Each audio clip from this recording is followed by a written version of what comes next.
What's up, everybody? Had to let the intro run a little bit longer. Wanted people to get in here, get a seat, get a pen, get a pencil, whichever way they want to do it. I think this is probably going to be one of the most important shows that I've done to date. I'm going to talk about the Joe Biden housing plan. What does Joe Biden have in store for real estate? Now, if this is the first time you're going to hear about the Joe Biden housing plan, then pretty much that's your problem. Meaning, if you didn't look this up, if you didn't read, if you didn't find out what he had in store before you voted, that's shame on you. But now, since we're here to make money by investing in real estate, we need to go through this thing. You guys need to see it. You need to understand it. You need to really grasp hold of it. No more wondering. You've seen what's happened in the news. You know that there's a definite air of socialism taking place in the country. There is definitely a progressive movement and somewhat anti-capitalistic. So you better be prepared. I've told you for some time now, way before the election. I said it. I said, listen, I'm with the COVID, with not knowing who's going to be president, with what he has already stated would be his plan, with some of the people that he's basically cozying up to. I've been telling you, if I can't flip a house quickly, I'm not buying it. Period. If I cannot turn and flip a house very, very quickly in this market, I'm not going to touch it. And you have to know your market. You have to know your demographics. You have to understand what markets are turning quickly, how many days on market, because as January 20th comes, and as we see some of these new policies potentially being infused upon us, imputed upon us, you're going to have to understand what you can and can't do based upon what's going to be happening. So, right now there is no crystal ball. We don't need a crystal ball. We have the plan in writing. We know specifically what's going to be happening. How long? We don't know that. What neighborhoods? We're not sure of that. But we do know what's coming down the pike. So today, I'm going to spend some time.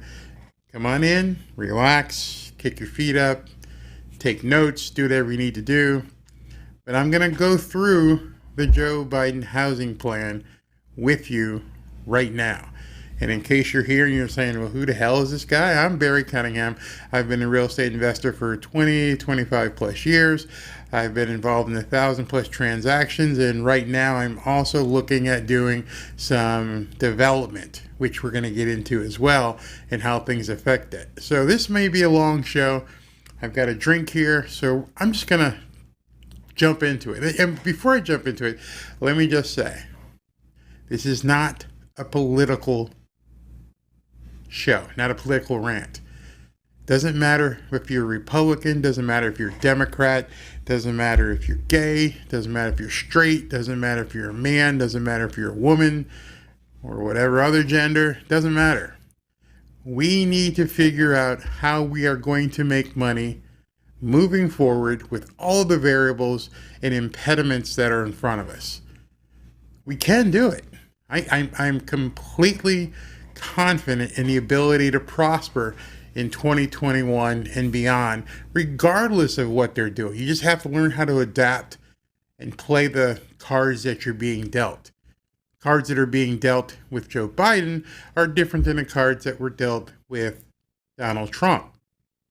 But I made money during the Obama years. Didn't matter. When it went from Bush to Obama, I knew there was a transition. I jumped at that opportunity to make sure that we adapted and we knew where we were going and how to navigate the labyrinth of different things that he wanted. You see, a good real estate investor makes money in any kind of market. Up, down, political, doesn't matter. If you know what you're doing and you can read the tea leaves and work within the lanes of the administration that's in charge, you can make a ton of money. But it does require adaptation. You just can't do and expect to do what you've always done. And now, with you want to add in the COVID on top of that, then that's even something more. So let's talk about the Joe Biden housing plan. And what you're going to see, I'm going to go directly to the Joe Biden website. Nothing I'm about to tell you is conjecture. I may input an opinion, and I'll tell you if I'm doing that.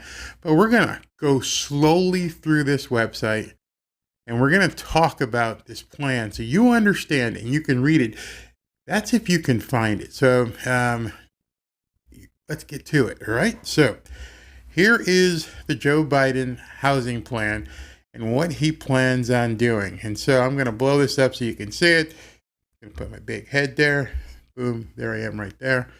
And this is called the Biden Plan for Investing in Our Communities Through Housing. And this was put up when he was still a candidate. And it goes through, this is all, he's making the statement, and basically his focus is on underserved communities that he considers underserved. And he's saying that communities of color are disproportionately impacted by the failures in our housing markets, with homeownership rates for Black and Latino individuals falling far below the rate for white individuals.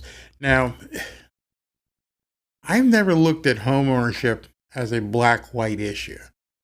There were just basically two criteria for me selling a home and for me renting a home. Actually, it's probably the same criteria.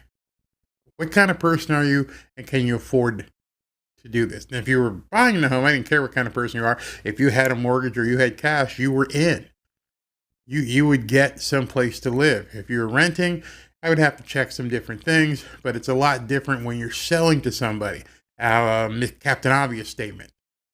But if you remember back into the 2007, 2008, when basically anybody could get a mortgage, where if you could fog a mirror and somehow sign the paperwork, you could get a mortgage. Everybody got a mortgage. You can go back and research that. You can look at the Countrywide scandal, and people called it a scandal. People blamed the banks because they were giving mortgages that they actually had to pay back. You figure that one out. I still to this day how they considered this term predatory lending, because banks gave you a loan knowing that you wouldn't be able to pay it back. Well, isn't that what he's talking about right now? He's talking about fixing the home ownership rates. He's talking about right here, making sure that families are able to access neighborhoods and money. Well, if you don't have the right job and you don't have the right amount of money and the right credit, you're not going to get a mortgage. It's just that simple. You just can't walk in. You just can't do it. And so when you look at this document, and he's saying that there's systemic, it is far past time to put an end to systemic housing discrimination and other contributors to disparity. What systemic housing discrimination? My father used to buy real estate, and he was Black. My uncles, my aunts, older than me, they used to buy real estate back in the 60s. I've bought and been involved in 1,000 transactions. My mom, God bless her, departed now, but she bought property. Why is it that, my sisters, my nieces, my nephews have all bought property? My daughter has bought property. What are you talking about? I don't understand this systemic racism, especially in the housing. You either have the credit, you have the money, and you can pay the monthly payment. There's nothing else to discuss. But with this guy, He seems to think there's some systemic housing problem. So let's go further. He's going to put 640 billion over 10 years, or 64 billion a year, which ain't a whole hell of a lot of money. 64 billion per year for 10 years isn't a lot of money. Not anyways where I think in real estate, 64 billion. So that every American has access to housing that is affordable, stable, safe, and healthy, accessible, energy efficient, and resilient, and located near good schools and within a reasonable commute to their jobs. Okay, that sounds great. How are you going to do it? Okay, Biden says right here, Biden will do this by ending redlining and other discriminatory and unfair practices in the housing market. So that sounds a lot like 2007, 2008. The only thing that's redlined is where people given mortgages. So is he talking about people getting mortgages back in the hood? I didn't know there was a problem. Let me know if there has been. Next thing is providing financial assistance to help hardworking Americans buy or rent safe, quality housing, including down payment assistance through a refundable and advanceable tax credit and fully funding federal rental assistance. Hey guys, I'm not sure if you understood this, but go back and look at some of the stories from 2007, 2008, back in that period of time. Look up Countrywide. Look up Countrywide mortgage scandal. I think there's even a movie, The Big Short, where they're talking about derivatives and how people would bundle non-performing loans and bad credit loans and then package those tranches out to investors and sell them to investors, knowing full well there were people in these mortgages who were high risk. Sure, there was a certain amount who would endeavor to pay their mortgages, but for the most part, these were just huge tranches of high-risk loans that were destined to fail. Destined. So let's continue with this. Increasing the supply, lowering the cost, improving the quality of housing, including through investments in resilience, energy efficiency, and accessibility of homes. Hey guys, I don't know if you know this, but look around. No one's building any more land. This rock that we're floating around here on the solar system, all the land that is here. Once in a while, a volcano will create some more land, but this is it. So when he says increase the supply, he's now obviously talking about building more property, more housing. And that's going to get a little sketchy as we go through this. But in order to get more people into home ownership, he's talking about giving the ability to increase the number of homes. That word is called density. And you're going to want to remember that. So now we're going to look here through a comprehensive approach to ending homelessness. There's homeless people out there. A lot of them are on drugs. A lot of them are mentally incapacitated. They're homeless because they're not working. So what are you going to do with these homeless people? You're going to give them mortgages? How are you going to make a bank give them mortgages? Or are you going to have the government give them mortgages? That's his plan. I'm just reading it. Little editorializing, but you get the gist here. And so here's the principles of housing. And we're going to get into those because, I want to spend some time going through his principles of housing, which they sound flowery and nice, but what do they really mean? Be right back. Your source for profit. Hear what you need to know to succeed in today's real estate market.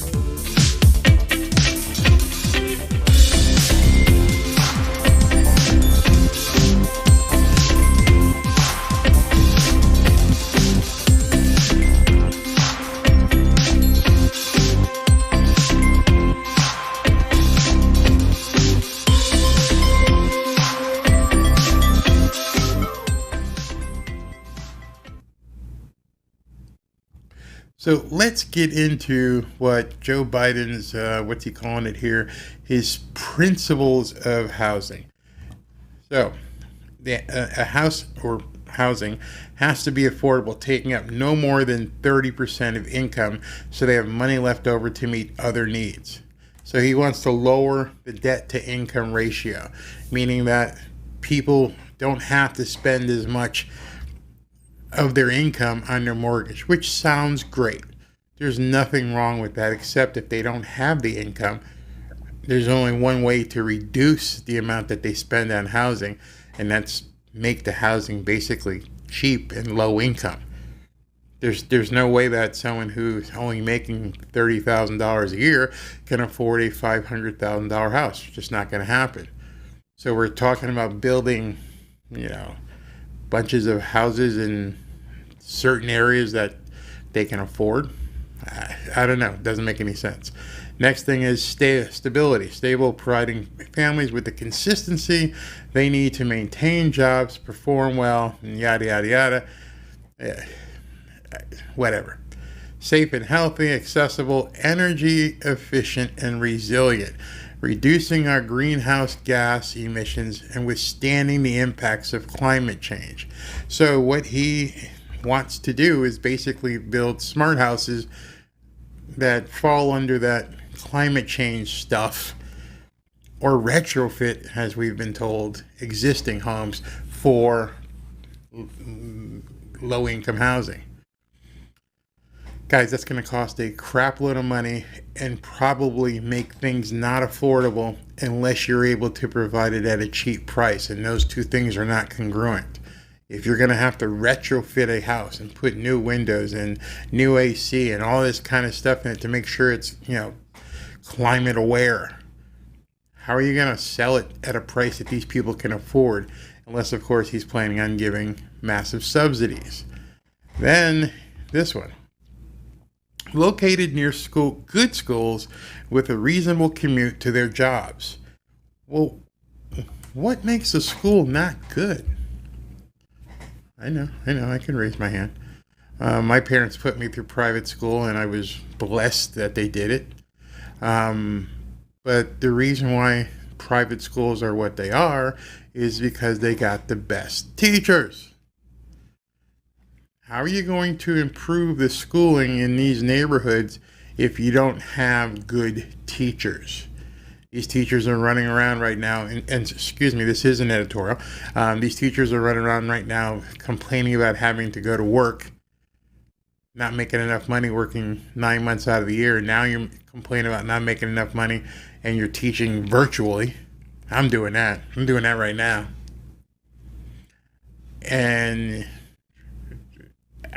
located near good schools.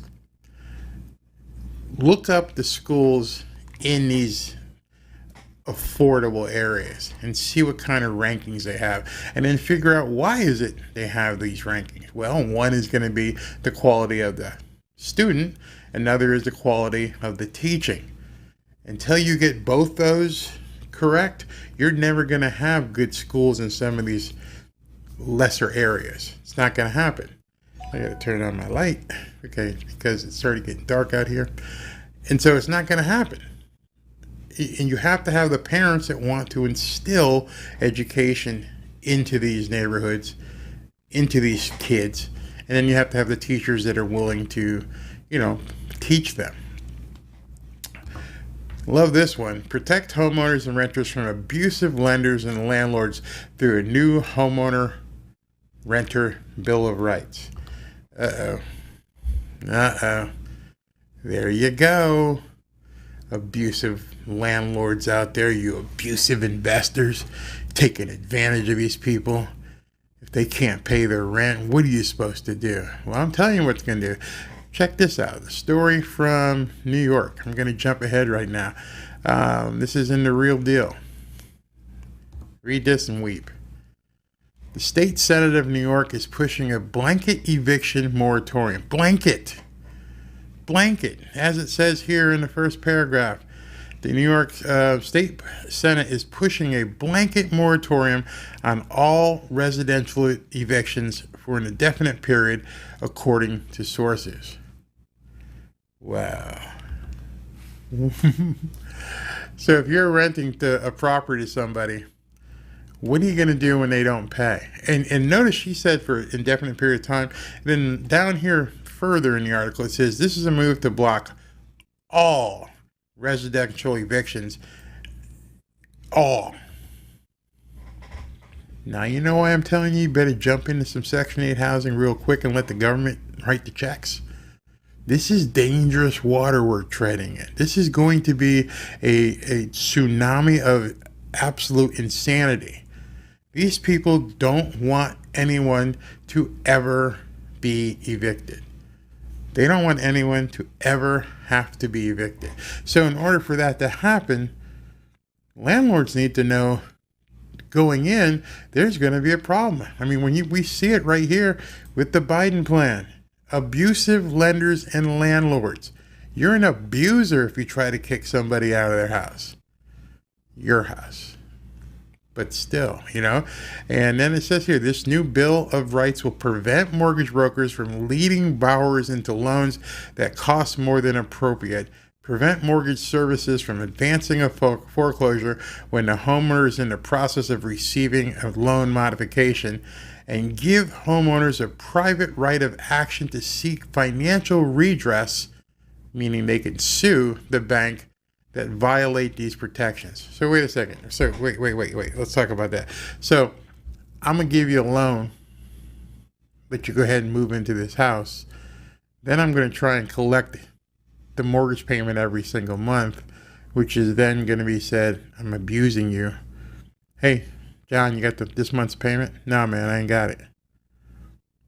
When you going to have it? Not really sure, man. All right, I'll give you a call next week. No, don't call me. That's abuse. That's harassment. You're harassing me, man. I'll let you know when I got the money. Don't call me. I'll call you. And if you call me, I'm going to tell the government, and I'm going to get this government lawyer, and we're going to sue you, and I'm never leaving. And I'm never paying you back. Now, that may seem far-fetched, but look at what they said. It's not me. They want to give homeowners a private right of action to seek financial redress from mortgage lenders who violate these protections.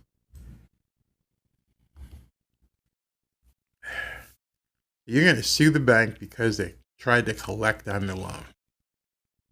How is that going to be at all incentivized to a bank to continue lending to people who may not be able to afford it? I don't know.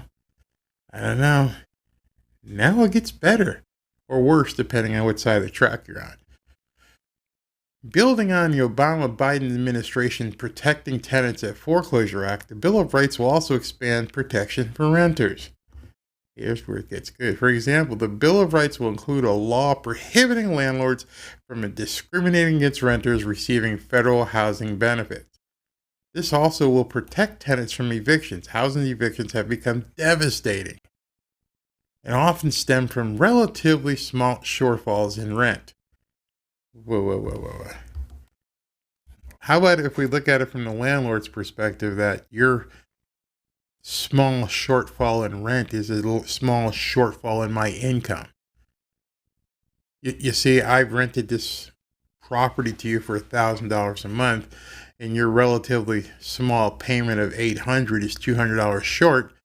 That's $200 of my income that I can't realize because you're not paying it.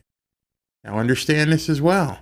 There are no payment plans, at least here in South Florida, for people who are delinquent on their rent. Your contract says $1,000 a month. That's what you owe. You don't pay $1,000 a month. You get a 3-day notice. You got to pay them the rent. And the landlord's not in any situation do they have to, or are they compelled to take $800. Can I put something down on that? Let me just give you like $800 right now. No. You need to pay me or I evict you and you're gone. Well, not anymore. What they're saying here is relatively small shortfalls in rent. Who's going to determine what the relatively small shortfall is? And Biden appreciates the difference between legal representation can make with those facing eviction. As president, he will work to enact Legal Assistance to Prevent Evictions Act, which will help tenants facing eviction access legal assistance. So, as you read this, you can see what's coming. I wish I could spend more and more time on this, but you see where it's coming. It's going to be treacherous to be a landlord moving forward. But that doesn't mean you can't make money. Like I said, flip now, Section 8 later. Flip now, Section 8 later. Under no circumstances until this stuff is defined big time would I ever rent a property. We've seen what's happened with the coronavirus.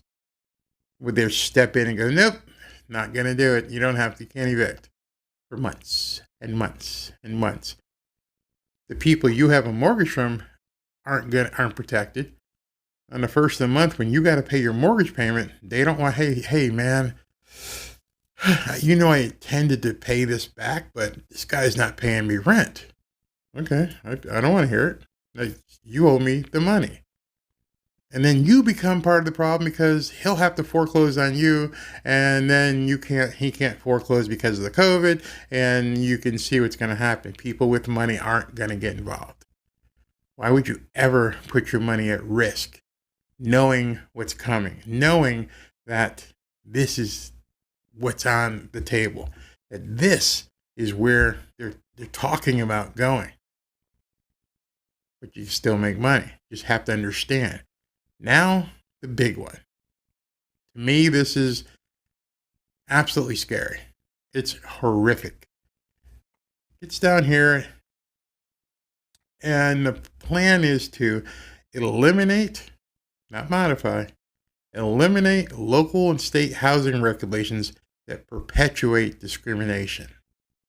I don't know what they're talking about, perpetuation, but the first thing is what's scary and should be for every real estate investor, every builder, every developer, where it says exclusionary zoning has for decades been strategically used to keep people of color and low-income families out of certain communities.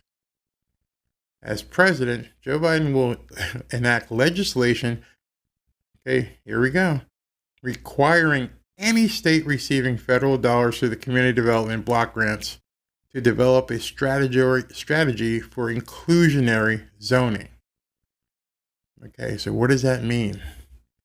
Well, your nice HOA, your nice golf club community, your nice gated community. Guess what? It was zoned a specific way to make it exclusive. I live in an exclusive gated community. I live in a community that has all these great amenities, and I have an HOA to make sure that undesirables don't get in. What? Yeah, you screen people, don't you? Well, of course. And you have to provide a criminal background check, and you have to have credit. Even if you have the money, they want to know who you are. I don't know if you've lived in a nice condo building with an HOA. They do a complete background check on you. Doesn't matter if you got gazillion bucks. If they don't like who you are, you don't get in. Well, that's how it used to be. That's how it was pre-Biden. Now they're going to remove, focus on the word eliminate, exclusionary zoning. Understand that term. When you see it on a listing, exclusive neighborhood, exclusive community. If you live in a, quote, exclusive community, you might as well have a big ass target because they're coming for you. They want to infuse, integrate, share the wealth. They're going to eliminate it. I didn't say it. I didn't editorialize that. It actually says that. It says eliminate exclusionary zoning. It says it. So if you have or you are dwelling right now in an exclusive community, an exclusive area, that, my friends, is going to be under attack real soon. Your source for profit. Hear what you need to know to succeed in today's real estate market.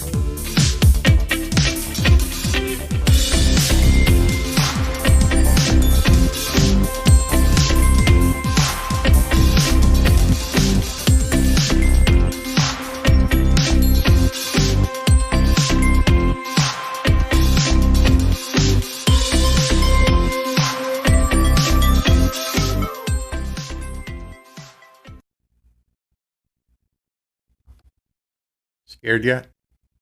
Should be. You definitely should be. If you hadn't seen this before, it's probably like a slap in the face. You probably haven't realized what's going on and what's about to happen. And now you're sitting here and you're like, holy heck, where did this come from? And what do I do?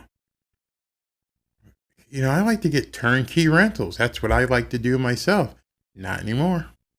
I want to buy and flip if I can get in and get out before they start knocking on the door to these exclusive areas.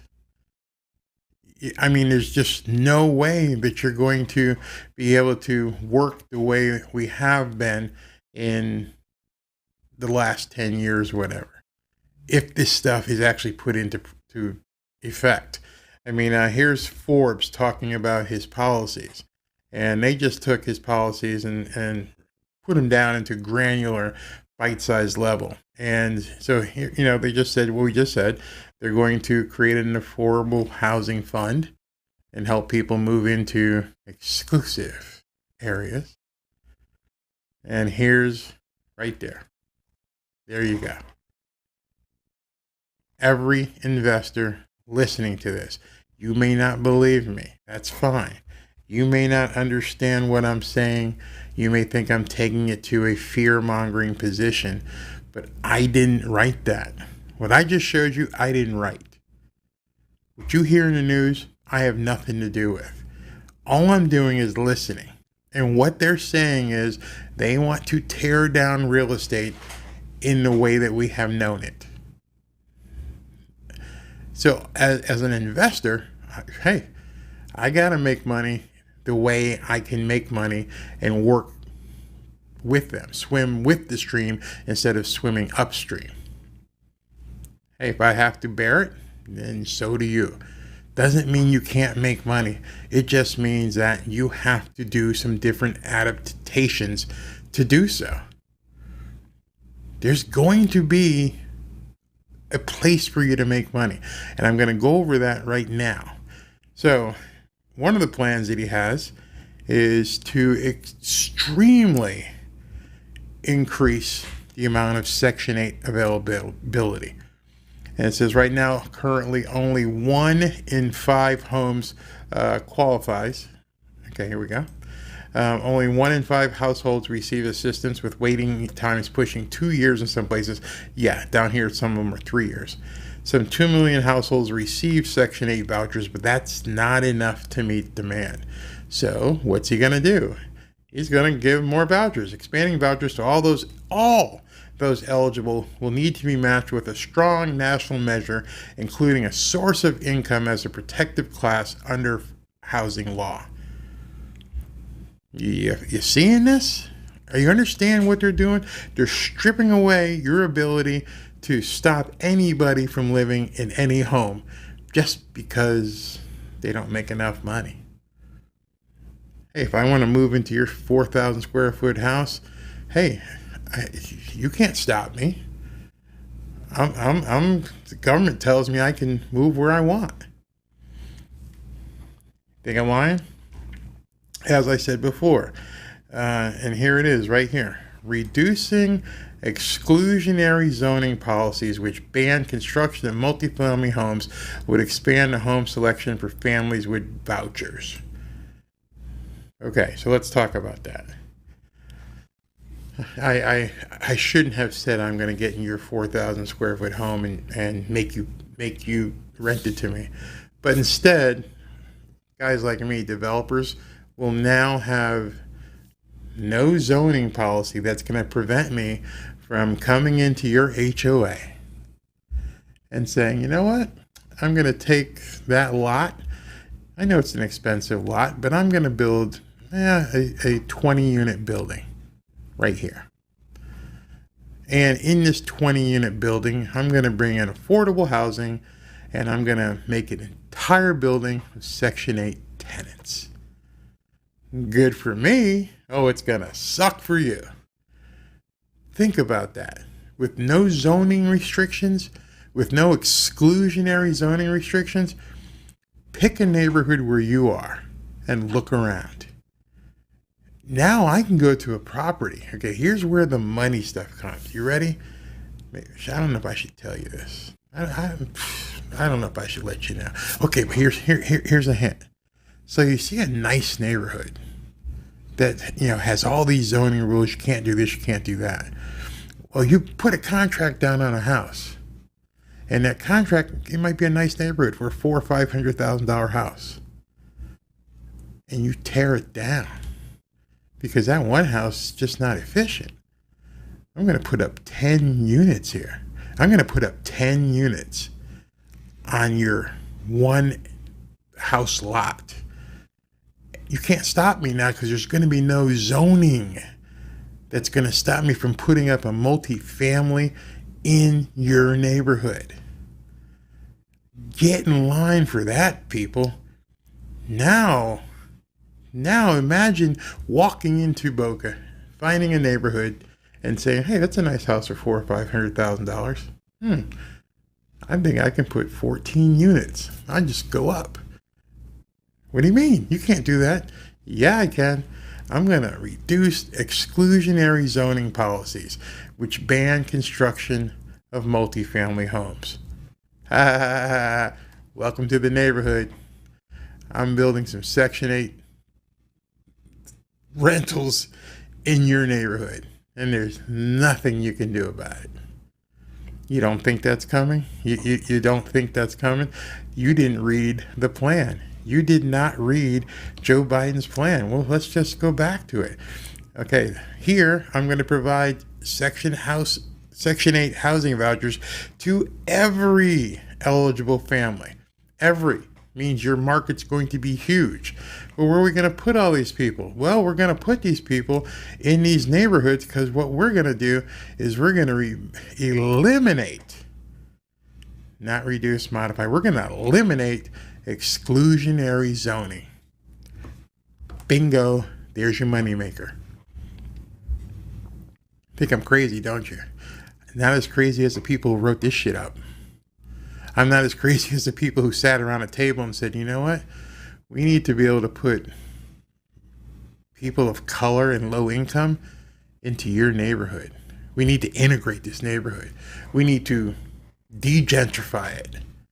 Oh, I know you got a golf course, but see this house here? It's huge. It's a big house, but it's a waste. So we're going to tear it down. Okay, so you're building up a new big house? No, we're going to build a 14-unit multifamily, low-income, Section 8 building right here. Sorry for your luck.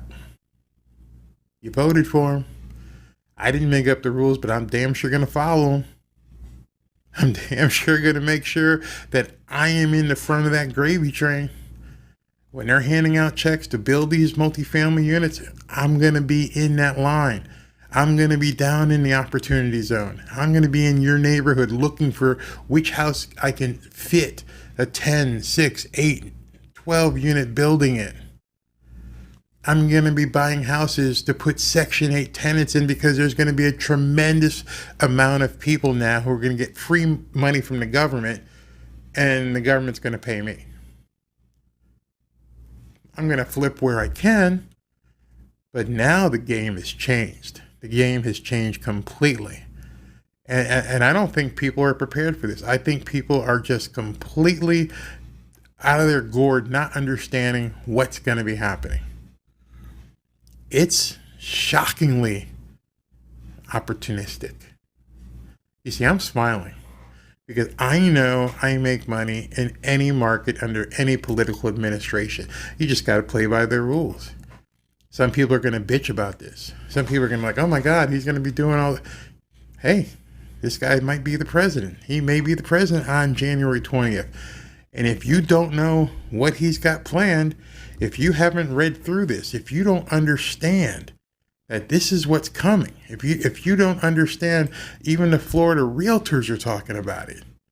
Housing policy in a Biden administration depends on the Senate, because you have to determine how much he can basically push through. So if by chance they win those 2 seats in Georgia, game on, baby. January 5th is the election. January 6th, I'm going to be putting contracts on properties everywhere. You can bet your eyes. I'll be looking at stuff where I can put 10, 12, 14 units, get the government to underwrite the mortgage, put in some Section 8 tenants, and sit back and cash in. Oh, by the way, I'm black, so I'm a black-owned business. Take advantage of all of that. If you are black and you're an investor, get ready. If you are Hispanic, get ready. I didn't make the rules, but I'm damn sure going to play by them. You have to be able to adapt to what's coming your way. There's going to be a tremendous amount of money, and I do mean a tremendous amount of money, that is being put out because these people want to curry favor with the new government. They're all in bed together. They know how it gets made. So all this money he's going to be spending on tearing down exclusionary zoning and giving out more and more and more vouchers, where's all that money going to come from? I don't know, and I don't really care. I cared up until November 3rd, but now I need to prepare. And you need to prepare. You need to understand what's coming. Stop listening to gurus. Stop buying courses. If people aren't preparing you, and if you're not getting prepared for the administration that's coming in and what they have planned in real estate, you're not going to be around. It's that simple. There are going to be a lot of realtors, a lot of gurus, a lot of people out there talking, a lot of smack, who aren't really understanding what's about to happen. It's in black and white. It's on his website. Only way it doesn't happen is if you believe that he's full of it. If you think that it was just a game and it's going to be business as usual, and he talked a lot. That's the only way you'd have to ignore this, because right now, as this story says, his proposals go further than current ones, notably over the racial wealth gap. But it's hard to predict what will happen over the next 4 years. But it only is hard to predict until January 6th. When those 2 Georgia seats happen, who knows? And that's not even counting that. He may pull enough support from existing Republicans. Who knows? These people all want to make money. We knew that Elizabeth Warren, these people were flipping houses. You don't exist on $175,000 on a politician's salary. They know how to make money. I venture to say there are people out there right now looking at what neighborhoods they can go into and build some multifamily housing. Thank God we're here with Governor DeSantis, and we're open, and there's still an opportunity to flip some houses. Oh yeah, let me talk to you about that real quick. Flipping houses. So I see over and over where there is company after company coming down to South Florida. This is a big venture capitalist company. He's moving his entire company down here to South Florida because you're getting an infusion of people who are motivated and connected. And so the startup scene down here in South Florida is starting to blow up, which is fine. That means there's going to be people to flip houses to as well. Get in, get out. Get in, cash the money, cash the check, get out. Start preparing for the Section 8. Start preparing for multifamily. The money is going to be given to you by the government. Let me just tell you this real quick before I close. If you've never had a Section 8 property, you're really missing out. You see, you get the property, and you don't have to worry about them not paying rent. Every 1st and 15th of the month, government direct deposits the money into your bank account. Clockwork. Never have to worry. You don't have to worry if there's going to be a moratorium, because there's never going to be a moratorium. Right now, if you had any idea how much money the government pays out for Section 8 housing, you would probably lose it. And that happened under Trump, it happened under Obama, and it happened way back, Bush and Clinton. Government's been paying rent for people for a long, long time. Now, what we see coming is Biden plans on expanding that greatly by millions. All of these people are going to need someplace to live. It's up to you how you're going to handle the adaptation. Are you going to just worry about things changing and, oh my God, or are you going to realize you make money either way? You just have to understand how to play the game. Talk to you tomorrow. Tomorrow's Friday. TGIF. I think it's Friday. Your source for profit. Hear what you need to know to succeed in today's real estate market.